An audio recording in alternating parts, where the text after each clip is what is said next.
मैं गुमसुम चुपचाप पड़ा कुछ सोच रहा हूँ, देख रहा हूँ काल चक्र को, समझ रहा हूँ नीति। चाहे जितना कोशिश कर लो, जोर लगा लो, समय से पहले नहीं मिलेगा। कर्म करो, बस कर्म करो। मत हो निराश घटनाओं से, सिखलाती हैं, करती हैं वे दृढ़ से दृढ़तर, दे जाती हैं निचोड़ जीवन का। उद्योग करो तुम, कर्म करो, बस कर्म करो।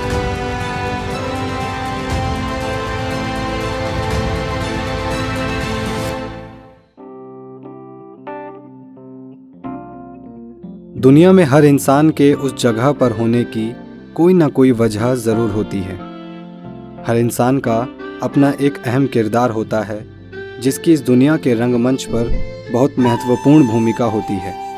और इसी किरदार को ढूंढने में लोग अक्सर पूरी ज़िंदगी बिता देते हैं, लेकिन ढूंढ नहीं पाते।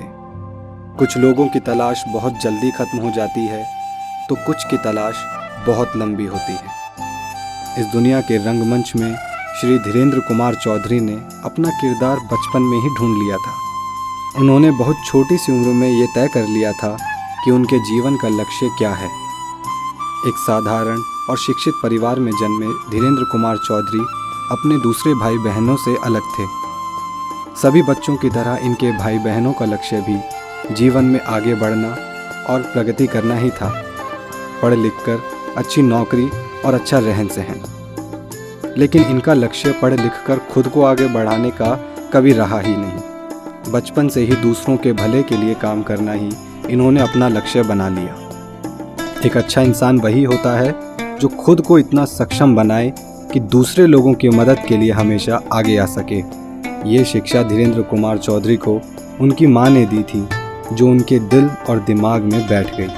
और उसके बाद इन्होंने अपने जीवन का संघर्षपूर्ण सफर शुरू किया।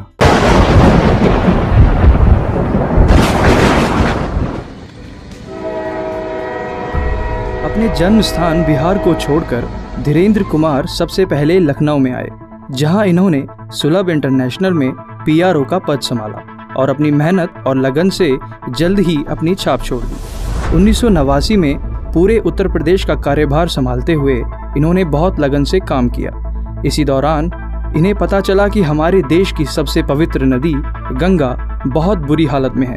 प्रदूषण, कूड़ा कचरा और फैक्ट्री से निकलने वाले हानिकारक रसायनों ने माँ गंगा को दूषित कर दिया था। बस फिर क्या था, मन में पूरा निश्चय किया और सरकार द्वारा चलाई गई मुहिम गंगा एक्शन प्लान से जुड़ गई।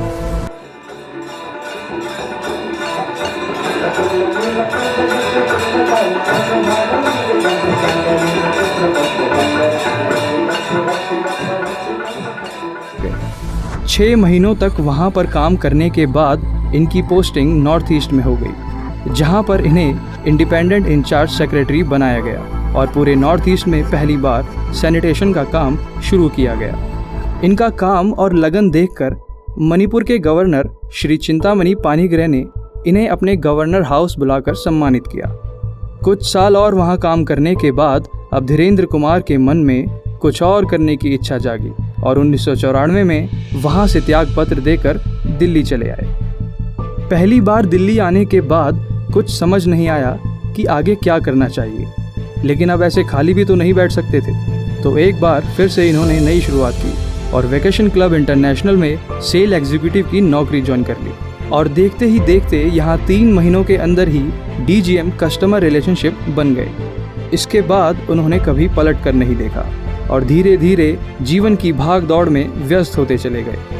बहुत सी अलग अलग कंपनियों का मार्केटिंग का काम किया, फिर धीरे धीरे मार्केटिंग में राष्ट्रीय स्तर पर अपनी पहचान बनाई। कोलकाता, दिल्ली, गोवा, मैसूर, बड़ौदा और मुंबई इनका कार्यक्षेत्र रहा। एक कुशल जीवन जिसे कहते हैं वो जी रहे थे धीरेंद्र कुमार, पर मिट्टी से जुड़ा आदमी ज़्यादा दिन तक शहरों में रह नहीं पाता। अपने जीवन में उन्हें अभी भी किसी चीज़ की कमी महसूस होती थी। जो सीख बचपन में माँ ने दी थी वो कहीं भूल तो नहीं जा रहा। बस ऐसा सोचकर 2003 में सब छोड़ छाड़ कर वापस गांव का रुख किया और वहां अपनी ज़मीन पर खेती बाड़ी करनी शुरू कर दी। गांव में अपने लोगों के बीच रहना उन्हें काफ़ी अच्छा लग रहा था। हमेशा मिलजुल कर रहना और एक दूसरे की मदद करना इसी गांव में रहकर सीखा। अपने आसपास के लोगों की मदद के लिए हमेशा तैयार रहते थे। जितना हो सकता था लोगों के लिए खड़े रहते थे। ऐसे ही वक्त बीतता रहा और सब ठीक चलने लगा। ये बात 2006 की है, जब बाबा रामदेव एक योगा प्रशिक्षण का कैंप चला रहे थे। बचपन से ही अध्यात्म और योग में बड़ी गहरी रुचि होने के कारण धीरेन्द्र कुमार हरिद्वार चले आए, जहां योग गुरु बाबा रामदेव ने 9 दिन का एक योग कैंप चलाया हुआ था और यहीं से इनके जीवन का नया अध्याय शुरू होता है। 9 दिन तक वहां सीखने के बाद धीरेन्द्र कुमार योगा के प्रशिक्षक बन गए और चंपारण में योग शिविर चलाने लगे और बाबा जी ने इन्हें वहां का संगठन मंत्री भी बना दिया और 1 साल के अंदर इन्होंने बिहार तथा नेपाल के बहुत बड़े हिस्से को कवर कर लिया था, जहां ये जा कर के लोगों को योग की शिक्षा देते थे, उन्हें इसका महत्व समझाते थे। उन्हें इससे अच्छा लोक कल्याण का कार्य कोई और लगा नहीं और पूरी मेहनत से ज़्यादा लोगों तक योग के जरिए पहुंचने लगे। 2007 में इनके जन सेवा और विचारों से प्रभावित होकर पूरे बिहार के पतंजलि योग समिति के सबसे पहले संगठन सचिव का पद दिया गया, जिसे इन्होंने बखूबी संभाला और भागलपुर में एक बड़े योग शिविर का आयोजन किया, जिसमें 1 लाख से ज़्यादा स्कूल के बच्चों की भागीदारी दर्ज करवाकर इतिहास रच दिया। जन कल्याण के जिस संकल्प को लेकर धीरेन्द्र कुमार चौधरी घर से निकले थे, उसे निभाते हुए देखकर मन में संतोष की लहर उमड़ रही थी। लेकिन जिंदगी ने अभी और इम्तिहान लेने थे और 2008 में इनका बहुत बड़ा कार एक्सीडेंट हो गया।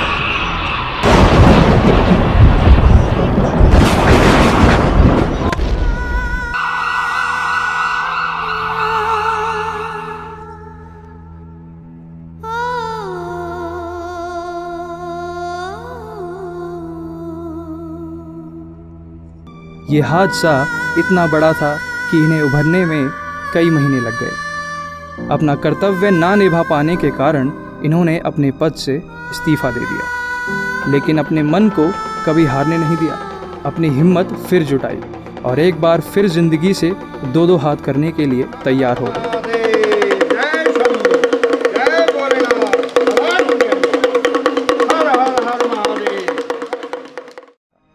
धीरेन्द्र कुमार जब भी अपने आसपास के लोगों की दयनीय हालत देखते थे तो उन्हें यही लगता था कि अभी भी वो अपने जन कल्याण के लक्ष्य से बहुत दूर हैं। और इसी दौरान उन्होंने निर्णय लिया कि अब ऐसा मंच तलाश करेंगे जहां वो लोगों की भलाई के लिए कार्य कर सकें। इसी सपने को लेकर उन्होंने कांग्रेस ज्वाइन की, जहां वो बिहार के राज्य संगठन मंत्री के पद पर 10 साल तक रहे। जिस विचारधारा को लेकर ये कांग्रेस से जुड़े थे, वो धीरे धीरे खत्म होने लगी। जिस बिहार की उन्नति और प्रगति का संकल्प इन्होंने लिया था, वो धूमिल होती चली गई। ऐसी दुर्दशा देखकर इन्होंने कांग्रेस का हाथ छोड़ दिया।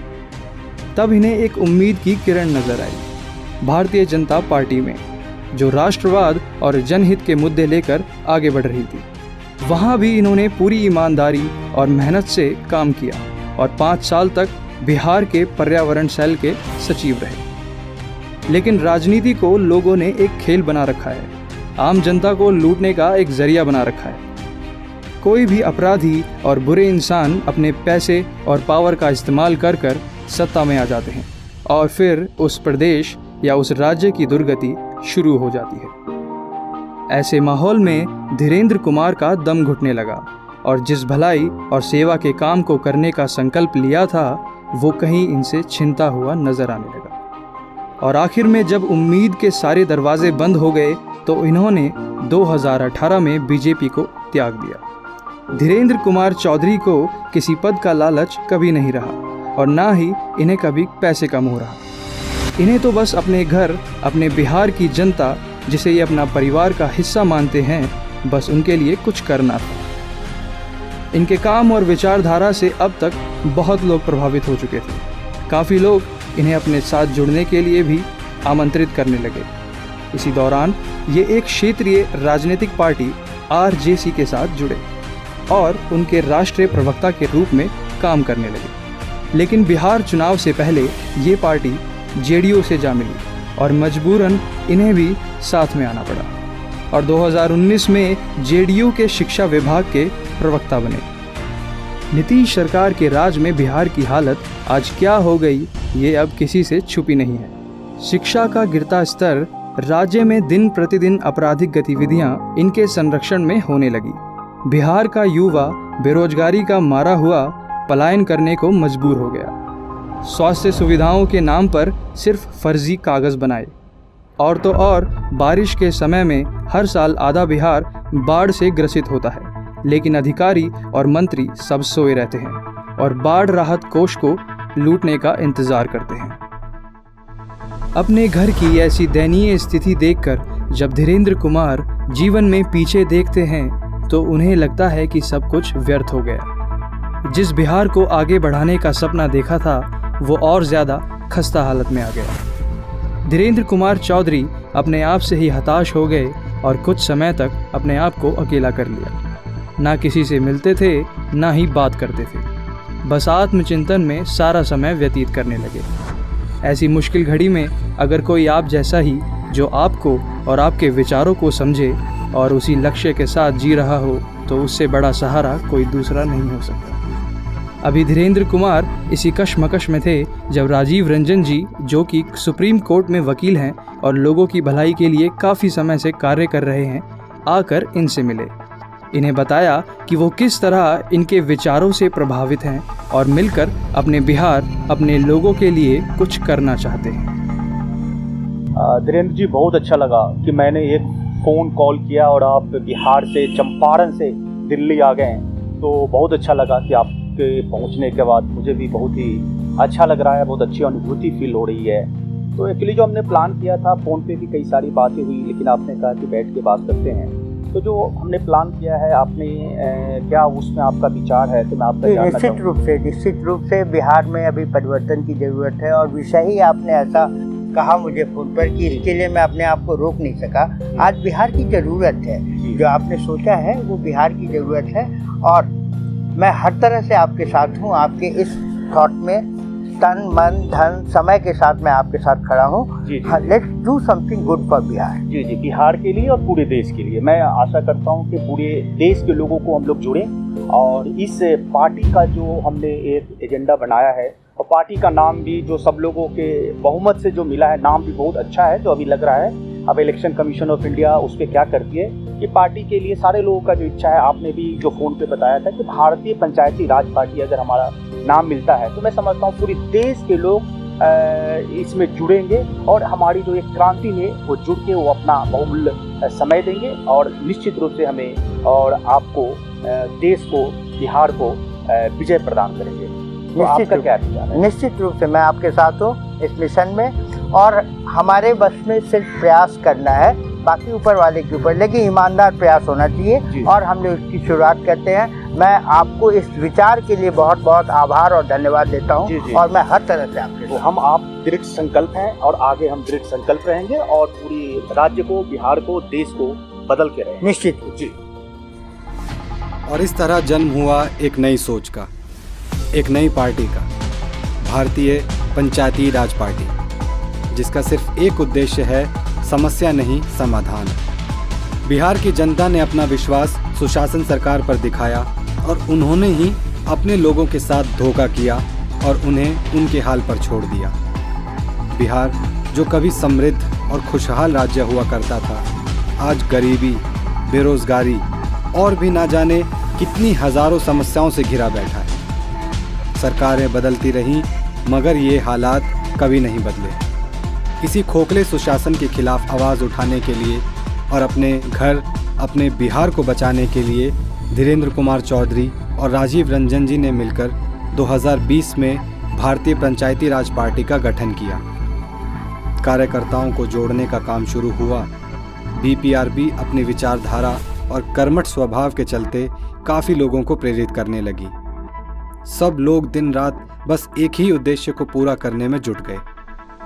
लेकिन तभी देश को एक बड़ा झटका लगा और कोरोना महामारी ने अपने पांव देश में जमा लिए। आज रात 12 बजे से संपूर्ण देश में संपूर्ण लॉकडाउन होने जा रहा है। धीरे धीरे कोरोना अपनी पकड़ बनाता चला गया और कब एक केस से 1000 और फिर लाख तक चले गए, कोई समझ नहीं पाया। एक दिन शाम को धीरेन्द्र कुमार रेडियो सुनते हुए जा रहे थे जब उन्हें इस कोरोना के बिहार में तबाही का पता चला।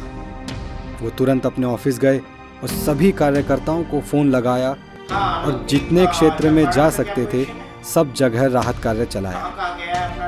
बीपीआरबी के साथ मिलकर धीरेन्द्र कुमार चौधरी अपने जीवन के लक्ष्य को पूरा करने में लगे हैं। एक उन्नत और सशक्त बिहार का जो सपना उन्होंने बचपन से देखा है, उसको पूरा करने के लिए लगातार परिश्रम कर रहे हैं। ये सपना सिर्फ इनके अकेले का नहीं है, बल्कि बिहार के हर उस युवा का है जो आगे बढ़ना चाहता है, हर उस किसान का है जो हर साल अपनी फसल को बर्बाद होते देख रहा है।